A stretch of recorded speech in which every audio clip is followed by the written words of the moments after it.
So you moved in with your aunt and uncle. I was told that I was using them. And it was a heated argument.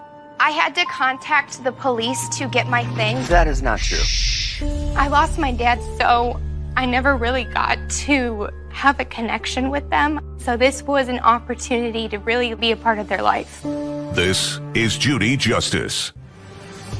Kaylee Kovleski is suing her aunt, Brenda LaFountain, for personal belongings after moving out of Brenda's house. Court come to order. All rise. Have a seat, please. Case number 3024, Lukoski versus Fountain. Thank you. You're welcome. You were in the military? Yes, ma'am. And when did you get out of the military? December 14th, ma'am. December 14th of 2022? Yes, ma'am. At that time, you had no job, you had no place to live, and the defendant is your aunt. Yes, ma'am. I assume you called her and asked her if you could live with her? No, ma'am. My mom refused to pick me up from the Appleton airport. And? My aunt, Brenda, was the only option at the time. Just a second. My question to you is, she would have to know that you needed a place to live. The question is designed to elicit an answer.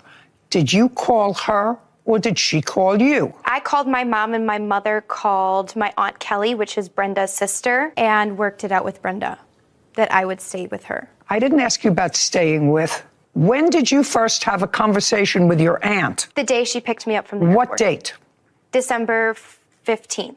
She picked you up from the airport. Had you had any conversation with her prior to her getting to the airport? How you would be arriving, what time, where to pick you up, where you would meet? Did you have any conversation either by text or on the phone? No, ma'am, I did not have a cell phone. So you had no conversation with her? No, ma'am. Okay.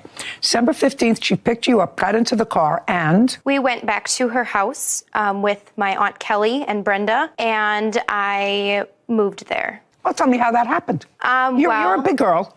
Tell me how that happened. Yes, ma'am. I got back from the airport. They picked me up. We went back to her house. We figured everything out. Not figured everything out. You said to her, she said to you, somebody said, you don't have a place to live. Could I live with you? I want to hear that. Yes, ma'am. They said I could stay rent-free. Not they. Brenda said I could stay rent-free. Well, how did she know you didn't have a place to live? Did you tell her you had no money and no place to live? Yes, ma'am. Oh, well, that's what I want to know. Yes, ma'am. When did that conversation take place? The night after picking me up at the airport on December 15th. So where did you sleep that night? At Brenda's house. Okay. And had you ever lived with your aunt before? No, ma'am. So you moved in with your aunt and uncle, and they agreed that you could stay there until you got on your feet? Yes, ma'am. Now, there's nothing wrong with you, right? No, ma'am. What city and state do you live in? I live in New Holstein, Wisconsin. Okay. And so you moved in December. Lots of temporary jobs around Christmas. Did you get a job?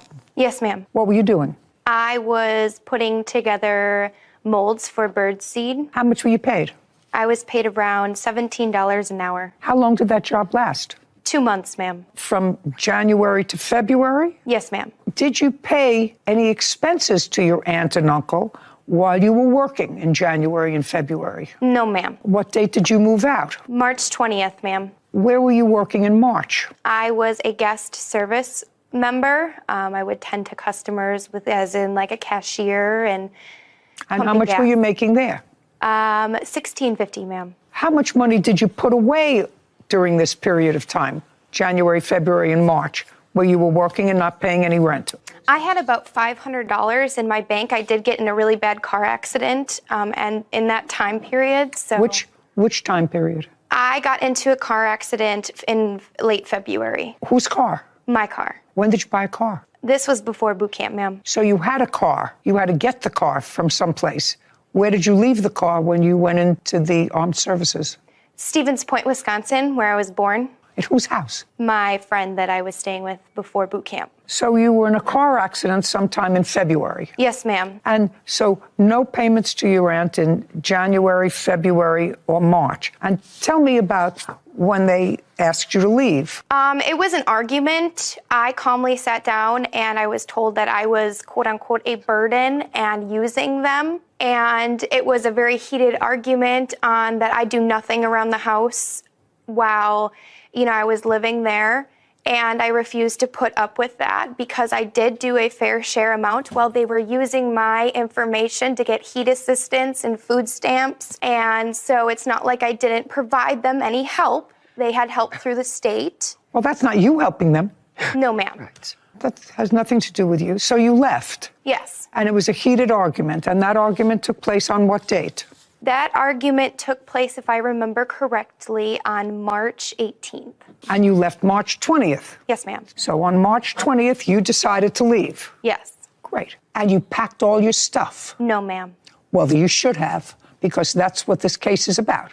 You should have. If you decided to leave on March 18th after living with your aunt and uncle on their dime for 3 months, and you decided to leave after a heated argument, according to you, on March 18th, you should have packed all your underwear and left, not leave a few things with tags on it. Yes, ma'am. You should say to your aunt and your uncle, thank you very much for taking care of me for 3 months, not sue them. I never got to really know my aunt that much, so I wanted to have space after the argument to try to decompress because I don't do well with What do you mean? What do you confrontation. mean? Just a second. What do you mean you don't know your aunt too well?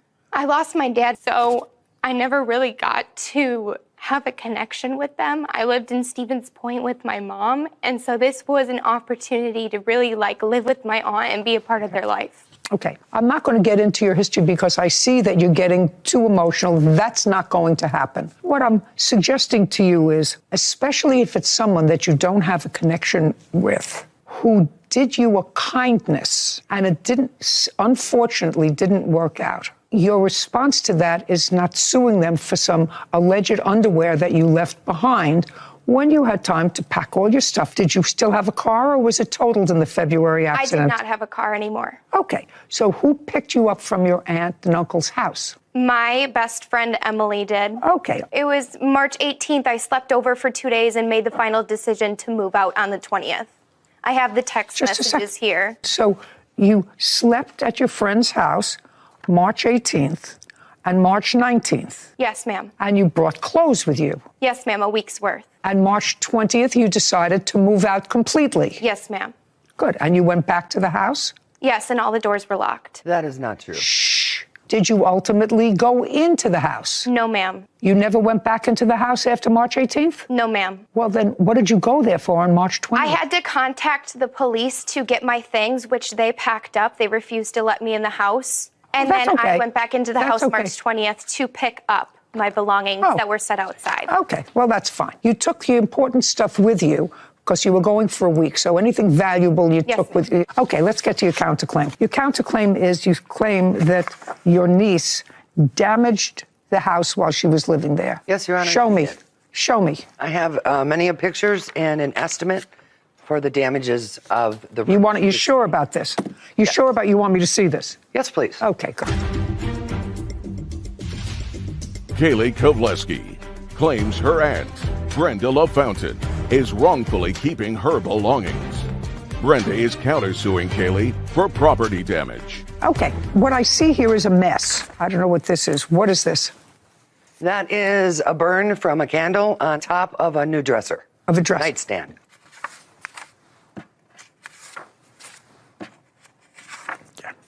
I assume this is you showing me that she left a bowl of food on here. Yes, ma'am. But, okay, not nice, but I'm getting to know it. I'm getting to understand it. And this? Similar. I mean, was that the same day? Was that March 18th? Was it March 20th? Or did you go? March 20th, I'm sorry. Oh, okay. I finally moved into where I'm staying. Everything is unpacked, and I realized that I'm missing over 40 Victoria's Secret pennies. What is that? Underwear, Your Honor. Pennies? Panties. And that I don't have 90% of my regular underwear, so I will be over tomorrow to grab those. Yes. That was on April 9th. I have the text messages second. before that. I don't care about the text messages before that. You moved out on March 20th, and you're sending her something on April 9th that you finally unpacked and you realize you're missing underwear. Yes, because they packed up my stuff on March 20th, Your Honor. Yeah, and this was April 9th. I realized that I was missing my stuff. On when? On March April 9th. When I finally had the opportunity to go through my things fully. Okay, well, I'm sorry about that.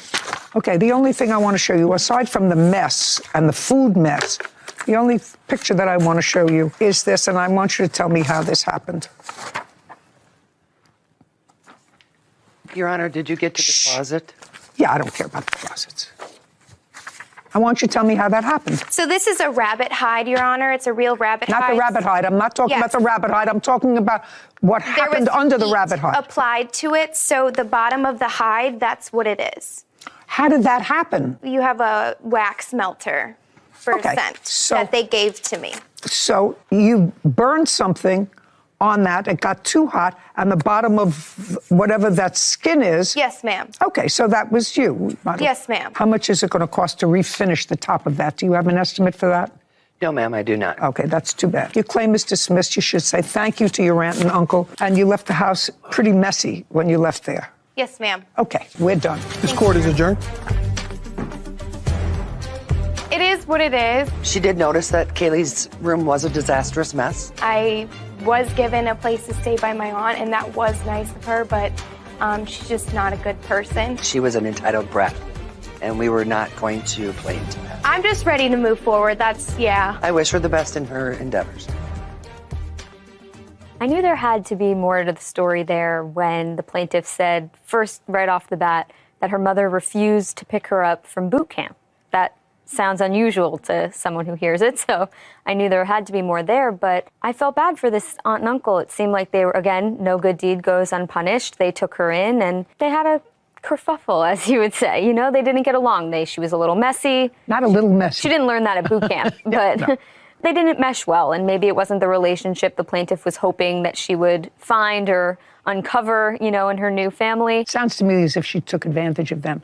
The condition of that room. I didn't see all the photos that you saw. I saw portions of them, but the condition of that room was deplorable, really deplorable.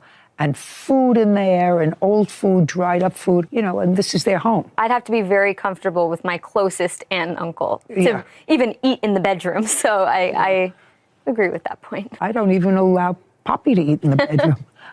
Well, that's fair. Yeah, it's unfortunate that they did something that they thought was good, and it turned out to be really bad. Yeah. And shouldn't discourage people from wanting to help them. But gratitude is a good word. Yeah. Suing is not. Look, this case is actually pretty simple once you strip away the emotion.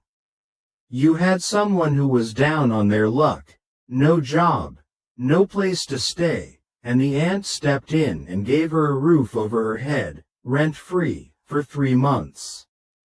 That's not a small favor. That's real support. And what happened in return?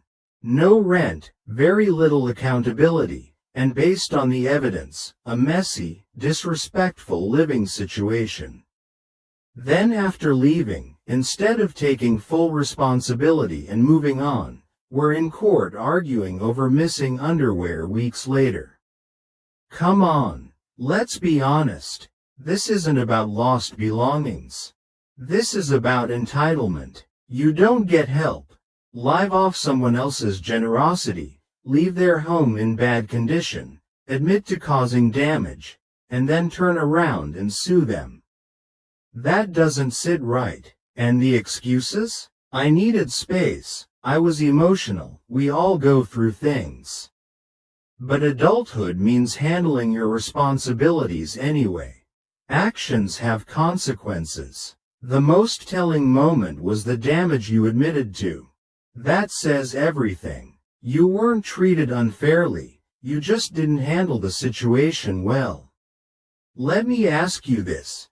If someone gave you a place to live for free, would you leave their home like that and then take them to court? Exactly. If you found this case as unbelievable as I did, hit that like button, drop your honest opinion in the comments, and subscribe for more real, no-nonsense courtroom breakdowns.